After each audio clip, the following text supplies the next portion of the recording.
Nos ouve? Olá, professora. Estamos me vendo? Está nos ouvindo bem?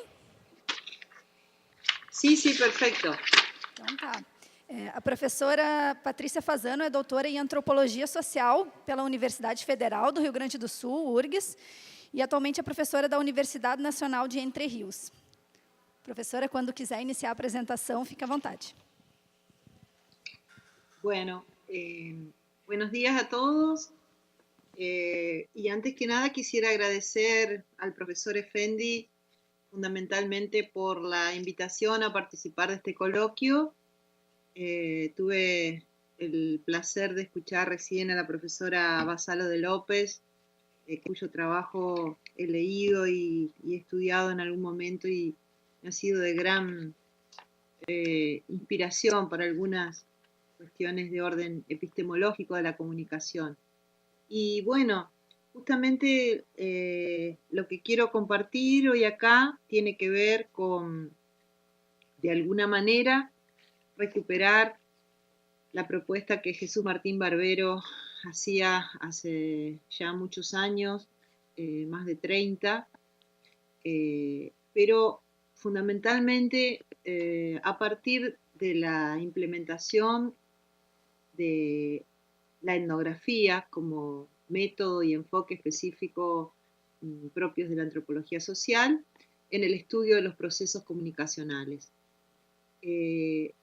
Para esto voy a compartir algo de nuestra experiencia, y cuando digo nuestra me refiero al equipo de investigación del área de comunicación comunitaria de la Facultad de Ciencias de la Educación de la Universidad Nacional de Entre Ríos.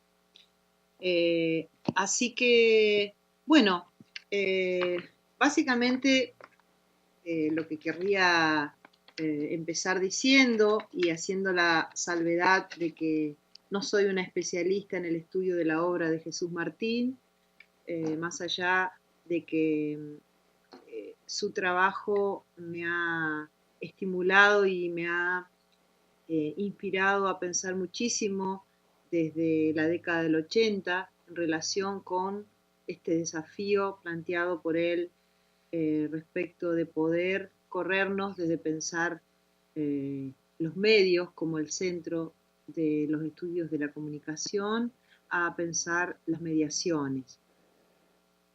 Entonces, si me permiten, voy a acompañarme un poco de la lectura para no perderme en la exposición. Decía entonces que hace exactamente 32 años Jesús Martín Barbero publicaba la primera edición de los medios a las mediaciones, una obra cuya principal propuesta estaba contenida en el título y cuya densidad teórica demoró décadas en ser valorada en su justa medida por los estudios académicos de la comunicación social. Justamente porque venía a proponer una lectura que iba a contrapelo de las predominantes, focalizadas en el estudio de la comunicación desde una perspectiva centrada en la preocupación sociológica por los medios de comunicación masivos. Perspectiva sociocentrada en la acción social de los sectores de clase media urbanos, norteamericanos y europeos fundamentalmente, varones y blancos, a la que mayormente pertenecían los productores de esa teoría. Martín Barbero, en cambio, se refería a la comunicación desde una Latinoamérica cuyos sectores populares evidenciaban expresarse más a través de otras prácticas de comunicación, identificadas como prácticas de interacción social presenciales, integrantes de la vida cotidiana, como las fiestas populares, los mercados, las ferias, los rituales, los espacios urbanos, las expresiones literarias y musicales y tantas otras. Claro, Martín Barbero miraba y mira a la comunicación fundamentalmente desde la filosofía, pero también desde la antropología. Y este es un dato no menor, ya que es la antropología justamente la que permite que advirtamos el lugar de la especificidad de los procesos culturales, en los procesos a través de los cuales ciertas prácticas de la vida cotidiana se tornan significativas como prácticas de comunicación. De allí la propuesta central de la obra de Barbero en cuanto a pasar del estudio de los medios al estudio de las mediaciones, englobando bajo este último concepto a todas aquellas prácticas culturales a través de las cuales se materializa la comunicación. Concepto complejo, concepto todavía hasta el día de hoy está siendo desarrollado, estudiado por el propio Barbero, y un concepto que no terminamos de aprehender del todo, a pesar de lo mucho que nos estimula a pensar la complejidad de la comunicación. En esa búsqueda encontré en el trabajo del filósofo y antropólogo Bruno Latour, Reensamblar lo social, una pista para pensar la cuestión de las mediaciones, ya que Latour propone que hablar de mediación implica reconocer en la naturaleza de aquello que la ejerce una capacidad transformadora de la materia objeto de mediación, cualidad que difiere de la intermediación, que sería la actividad propia de los medios de comunicación, que referiría solamente a la capacidad para trasladar algo que no es transformado por la intervención del intermediario. Llevado a los términos de la comunicación, esto implicaría la diferencia entre pensar que ésta es dinámica, es decir, que se modifica y a su vez modifica a otros en el proceso, o estática, es decir, un contenido que permanecería inalterable en su traslado a través de los medios. Así podríamos pensar en la propuesta de Barbero que no solo que la comunicación no es un contenido que permanece inalterable a través de distintos canales, sino que además tiene la capacidad, como materia de la vida social, de transportar y transformar la cultura. Por ello, la invitación de Barbero a corrernos de los medios a las mediaciones es una invitación a dejar de localizar a los procesos de comunicación exclusivamente en los fenómenos mediáticos, para hacerlo en otra infinidad de espacios de la vida social donde la comunicación sería la materia a través de la cual se expresarían los movimientos de la cultura.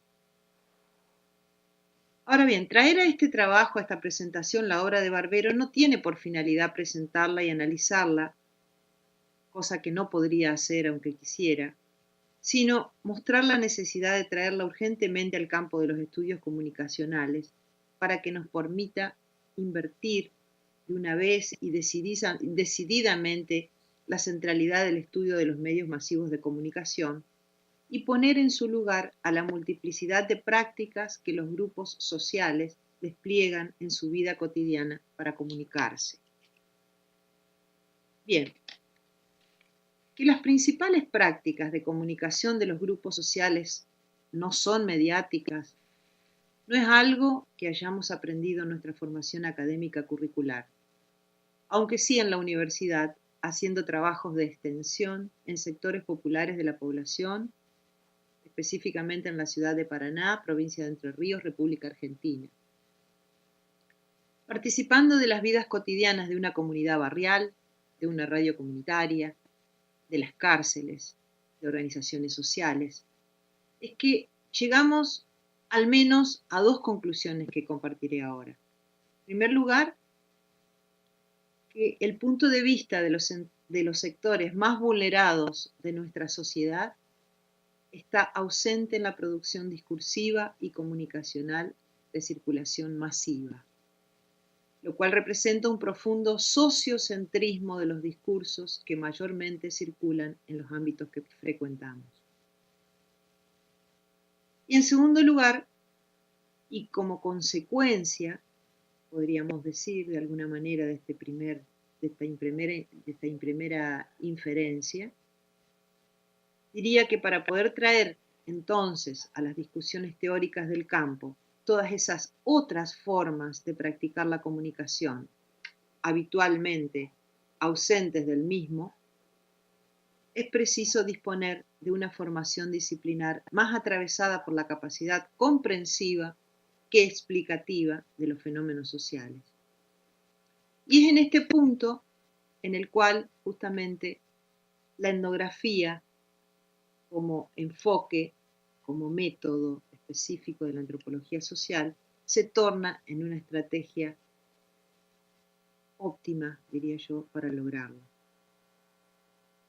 En ese sentido, como para sentar una base para la interlocución, tomo la definición de Rosana Guber cuando dice que la etnografía es al mismo tiempo un enfoque, un método y un tipo de texto. Como enfoque método epistemológico, prioriza la perspectiva del actor social sobre sus prácticas. Como método de investigación social se centra en el trabajo de campo intensivo, materializado por la presencia del investigador como su principal herramienta de producción de información. Y como un tipo de texto, procura evocar en el lector el proceso de comprensión experimentado por él o la etnógrafa. Ahora bien, lo que más nos interesa serían los dos primeros aspectos, en tanto y en cuanto suponen el reconocimiento de un estatuto teórico a los saberes prácticos de los actores sociales, ya que si no es sino estando ahí que los complejos y singulares procesos a través de los cuales los actores construyen el sentido de las prácticas, inclusive las de comunicación. Entonces, retomo la idea, no es sino estando ahí que ese sentido se nos hace, primero, evidente y en segundo lugar, inteligible. Y en este sentido es que voy a compartir entonces algo de nuestra experiencia de investigación a la que hice alusión al comienzo.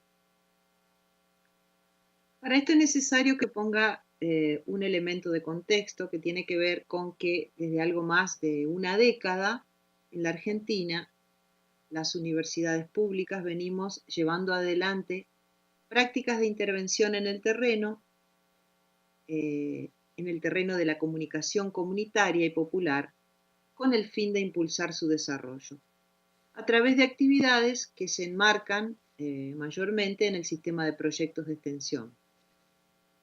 Esto introduce una transformación en el clásico escenario eminentemente barrial de esas prácticas, me refiero a las prácticas de comunicación comunitaria y popular, lo cual lógicamente supone redefiniciones conceptuales. Así es que entre 2015 y 2018, desde el área de comunicación comunitaria de la Facultad de Ciencias de la Educación de la Universidad Nacional de Entre Ríos, desarrollamos una investigación etnográfica cuyo objetivo principal se centró justamente en eso, en definir qué estaba haciendo la comunicación comunitaria, es decir, qué hacían y qué hacíamos los actores sociales cuando decíamos estar haciendo comunicación comunitaria. Para ello trabajamos con los registros etnográficos generados a partir de nuestra observación participante en los talleres de comunicación comunitaria que durante 10 años desarrollamos en cárceles, barrios, organizaciones sociales y escuelas. El trabajo desde la perspectiva etnográfica nos permitió detectar algunas teorías vividas, como les llama Marisa Peirano, la antropóloga brasileña, sobre la comunicación, que a nuestro ver podrían redefinir de manera sustantiva lo que va siendo aquello que denominamos comunicación comunitaria. Voy a compartir algunas de esas cuestiones, de esas ideas, de esos nuevos matices, diría yo, de esos nuevos elementos que a nuestro modo de ver podrían proporcionar algunos hallazgos, algunos elementos de significación para repensar el escenario de la comunicación comunitaria y popular. Y es aquí cuando retomo entonces las ideas de mediación propuestas por Barbero. Y en ese sentido pido disculpas a quienes estudian más la obra de Barbero. Si no hay un adecuado ajuste técnico-conceptual en relación con la forma de definir el tipo de mediación a la que voy a hacer alusión. Pero creemos ver nosotros en lo que hemos encontrado a través del trabajo etnográfico de investigación, algo que tiene que ver con lo que podríamos llamar las submediaciones de la institucionalidad universitaria. En primer lugar, la tensión que se genera en relación al tiempo entre los procesos de los grupos y los procesos administrativos de los proyectos que ponen énfasis en los productos. Cada vez que un proyecto comienza, hay que propiciar la participación de las personas, conformar un grupo, conocerse, consensuar reglas de funcionamiento, trazar objetivos en común, identificar el universo vocabulario y temático del grupo, identificar las dinámicas de animación y las formas de interlocución más adecuadas. Se trata cada vez de procesos cuyos tiempos, en el doble sentido del ritmo y la duración, son determinados por una permanente y para nosotros a veces tensa negociación entre lo que necesita el grupo y lo que demanda la institución que financia el proyecto, que requiere alcanzar en un tiempo estipulado de antemano ciertos objetivos apreciables objetivamente y traducibles a indicadores de medición que no siempre son fáciles de establecer cuando se trata de sutiles procesos a través de los cuales personas que no se atrevían a abrir la boca llegan a expresar en público lo que piensan. En segundo lugar, la tensión que se genera en el marco de la implementación de la metodología de taller entre los principios de la educación popular como ideal y lo que muchas veces terminan siendo clases en virtud de la reproducción de un tipo de vínculo pedagógico, sí, gracias, entre nosotros como representantes de la institución universitaria, portadora de la autoridad del saber en la representación imaginaria de todos los que formamos parte del escenario, y los demás agentes sociales construidos como educandos.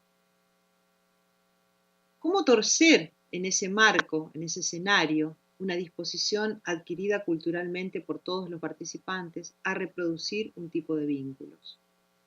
Y nuevamente aquí el tiempo aparece como variable indispensable para detener el movimiento, frenar la inercia y proponer nuevas formas. Pero el tiempo, como sabemos, es el recurso menos disponible en este nuevo contexto. Y ahora voy a hacer alusión a otros dos elementos que surgen y que nosotros encuadramos dentro de lo que podríamos identificar como esa propuesta de Barbero de las ritualidades, las submediaciones de las ritualidades propias de la cultura popular. Por ejemplo, el momento de compartir la comida o comensalidad se presenta como un momento en el que, dentro del espacio más amplio del taller, se habilita el uso de la palabra en público de una manera desestructurada. Así lo evidenciaron las mujeres del vecindario donde realizamos los talleres sobre violencia de género, que en el momento de compartir mate y bizcochitos conversaban de todo lo que se había trabajado hasta ese momento en el taller e intercambiaban experiencias personales que no habían surgido en el espacio dispuesto desde la planificación para la puesta en común. Y también las productoras rurales de los talleres de soberanía alimentaria y comunicación comunitaria hablaron en público en el momento del almuerzo, tal vez en los mismos pequeños grupos que hasta momentos antes habían estado trabajando en el taller, pero ahora enmarcadas en otra forma, desestructurada desde la óptica de la planificación. No nos pareció casualidad que en ambos casos se tratase de talleres de mujeres. Aparece, creemos, aquí un modo de vivir, de practicar la comunicación, que no cabe dentro de las categorías teórico-técnicas hasta ahora construidas por las ciencias sociales, mayormente androcéntricas, que explican y definen la comunicación. Si pudimos percibirlas fue porque estuvimos ahí, observando, participando, ejerciendo la observación participante y la participación observante, propias de la etnografía, registrando, experienciando vivencialmente y, sobre todo, dispuestas, posicionadas epistemológicamente, a traer estas prácticas a dialogar con nuestras teorías. Y eso es lo que nos posibilita la etnografía, enriquecer las teorías culturales circulantes sobre lo social con las teorías aún no sistematizadas como tales que los actores sociales practican diariamente. Es, entre otros, el filósofo Michel Maffesoli quien reclama revitalizar la teoría siguiendo el pulso de la vida social, sintonizando con su dinamismo. Para eso se necesita de un instrumento sensible, capaz de escuchar y traducir, capaz de detectar palabra y silencio, teóricamente hablando. Ese instrumento para construir una ciencia social que dé mejor cuenta de los movimientos de la vida social de la que pretende hablar y unos estudios de comunicación que estén dispuestos por fin a correrse de los medios a las mediaciones, es para nosotros la etnografía. Y eso es lo que, como propuesta, bueno, en este coloquio. Ojalá que esta interlocución, que es casi una presentación, una primera presentación, pueda continuar. Muchísimas gracias a todos y a todas. Muito obrigada, professora Patrícia. Alguma questão para a professora? Não. Então, mais uma vez, agradecemos a presença e a explanação, professora. Encerramos essa webconferência.